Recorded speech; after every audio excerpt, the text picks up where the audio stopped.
So imagine where you were on January 1st of 2019. It was New Year's Day. And what was happening in Pasadena? It's our annual Rose Parade, Tournament of Roses, Rose Parade, and Rose Bowl events. Feedback. And this is what's happening in Pasadena on that day. Over almost 1 million people, visitors, flood into the city, as well as over 80 million people are watching the events of the day. Pasadena, it's live from Pasadena, and Pasadena City is on stage. My name is Phillip Leclair. I'm the Chief Information Officer for the City of Pasadena, and I'm joined here by Oscar Sepulveda, a fire captain from our fire department. And today we're going to give you a peek into our operations on Rose Parade, Rose Bowl days, where you can go behind the scenes and see some of the tools that we're using from Esri's ArcGIS platform to help us really see and visualize what's happening in our city and helping us manage our fire service. So without further ado, Oscar, please take it away. Thank you, Philip. Again, I'm Oscar Sepulveda with Pasadena Fire Department. I've been in the fire service about 18 years. I'm a firefighter. I'm not a programmer. I'm not the intellectual type to get this done. But I found that the Esri platform overall was easy to come in. We had a need, we defined it, and we moved on and we built these dashboards and tools. So going forward, like Philip stated, the Tournament of Roses. Well, this is the data from this year's, statistics from this year's parade and Rose Bowl, as well as the other 6 events. So again, for the parade, we have about 800,000 people on the parade route, and at the same day, we're getting close to 100,000 people at the Rose Bowl. Our normal operating population is about 142,000 people. During the work week, that might jump upwards of 250,000. We're only 8 stations, and we only have 51 people on duty during this time. We're running about 55 calls a day on an average, but during these 3 days that I'm going to show you, we were averaging over 100 calls a day. So we had not only these 800,000 people on board, but we still had to provide the service, the level of service that the community expects the rest of the year. Social media posts, this would be a big one. It's almost 200,000 social media posts for these events. What we did was we utilized Tracker. That was the first thing. Where are our units? And we knew where the incidents were going to be. Our CAD system that we use for our public safety answering point it's antiquated. We're getting ready to upgrade that system in the next 6 months. And we're not able to utilize AVL in a real-time basis. We're able to capture it on the backside, but not live. And with the help of Jeff Shaner and his team, Tracker, which was just released a little bit of a week ago, we're able to beta test it for the Rose Parade and see our units in real time. And this was all done utilizing the application on iPads, which we use for our EMS reporting.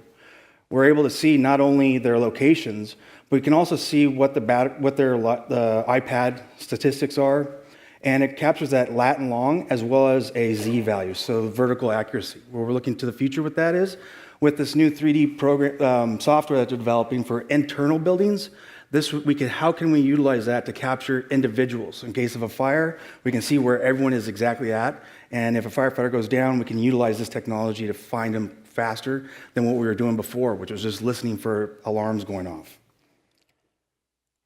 As well as, these are street impacts. So we had to see what our needs were and what layers we didn't have, what information we didn't capture. And one of them was being the street impacts. So street impacts, I'm showing it all in pink here, but they're actually set on a time value. So there's a start time and an end time. So units would be able to see these street impacts in real time and decide which routes they'd go based on that and where the call is. We also were able to utilize information from the Tournament of Roses. So this is the Rose Bowl itself, and we were able to take their PDFs and their permits. So every year they have to have about 80 pages of AutoCAD permit drawings that they have to submit to the city. With that, they're still using T-square and paper to do these AutoCAD. So it was difficult for us to geoprocess this in, and with the help of Philip's team at GIS, and with the help of Esri, we were able to get this done.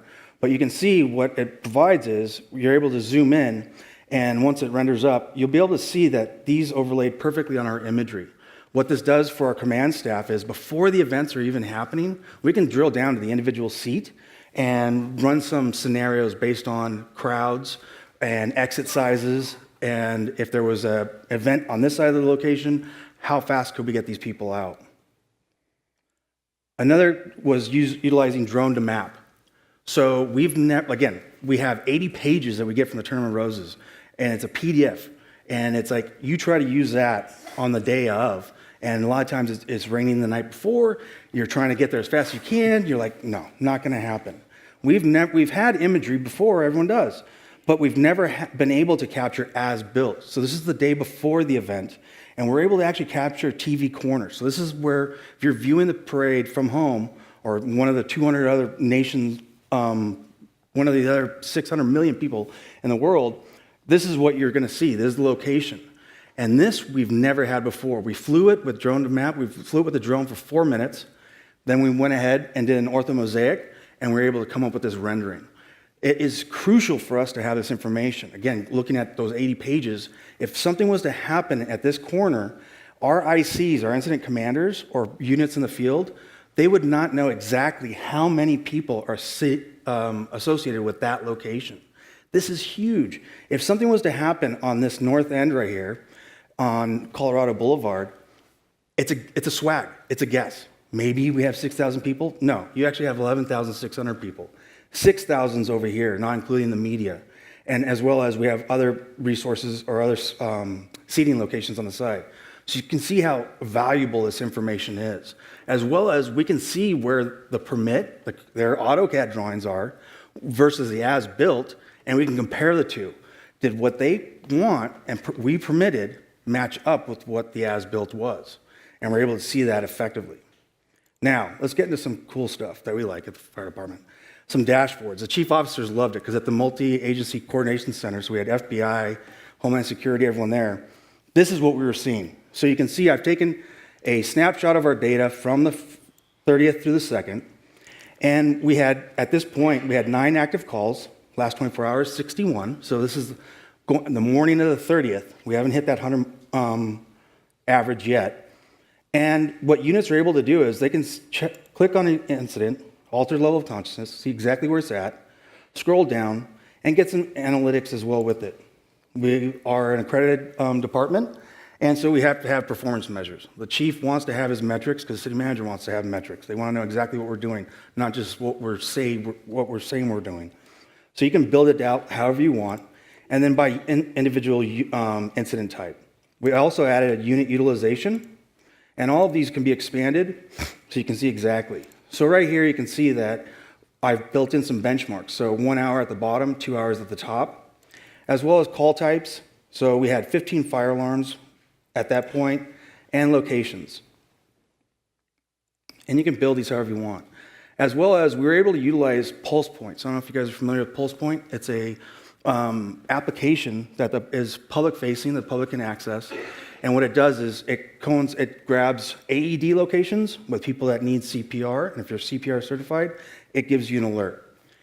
What they're doing is they capture our CAD information, and we were able to utilize their API and COOP and provide it over here so we can see that what our situation status is for the entire region. Our dispatch center is owned by Burbank, Glendale, and Pasadena, but we dispatch for 14 departments within the LA area. So, and we have mutual automatic aid, so we drop the borders, meaning we send the closest resource. Our chiefs want to know what's going on outside the city, so that way we know where our resources are coming from. A big one on the first this year was weather. So utilizing we had a NOAA representative on site at the MAC, and wind was the biggest thing. Up to about 10 minutes prior to the event, the chief was sitting at TV corner thinking, am I going to delay this? Am I going to postpone it? Am I going to stop it? Due to the fact that on the opening ceremony or whatever, presentation, with Shaka Khan, there were some pyrotechnics. So were they going to stop the pyrotechnics? They had some floats that were going to be elevated. Do we tell them not to do it?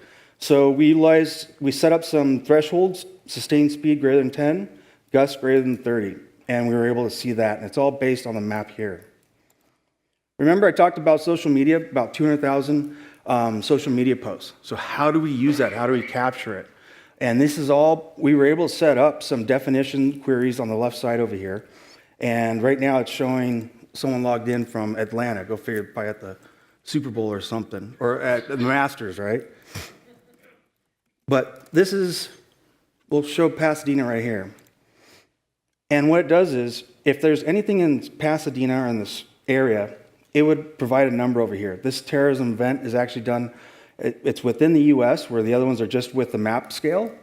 And with the shooting a couple days ago in Utah, it's still active. They're still capturing social media posts regarding that.